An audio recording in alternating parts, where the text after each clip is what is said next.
C'est dans le cadre d'éclairage du levier de l'équilibre du bien-être de la population du 241 que la provincialisation bijou de 32 ans du natif de Moutassou, M. Pierre Claver Manganga Moussavo, ancien vice-président de la République, et les cadres du PSD ont répondu présents à la première édition du Café d'Agora.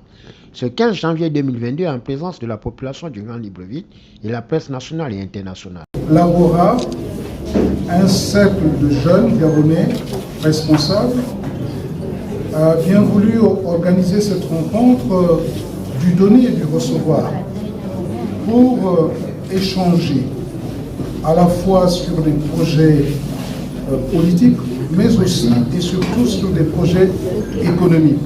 La politique de provincialisation que je porte depuis 1980, lorsque j'étais à l'Institut du Fonds monétaire international et où il était reproché au Gabon d'être un pays qui a des finances et qui n'a pas d'économie, et comme un géant au pied d'argile, ce programme-là, si j'insiste, c'est parce que c'est le seul qui soit à même d'éviter cette coupure, cette cassure entre le Grand Libreville et le reste du Gabon devenu squelettique, c'est-à-dire désertique.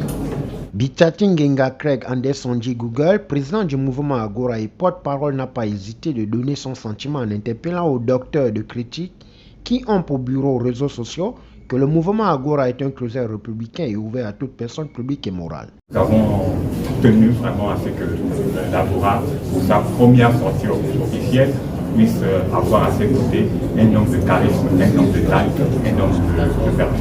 Agora est une plateforme républicaine, une plateforme qui n'appartient ni à l'opposition, ni à la mouvance, ni à la société républicaine, qui veut solliciter les d'Agora peut librement le faire. Agora est ouvert à tout le monde. Nous notons que malgré la rallonge de plus d'une heure selon le chronogramme, les invités ont démontré leur patience pour mieux comprendre l'homme fort de Mouila.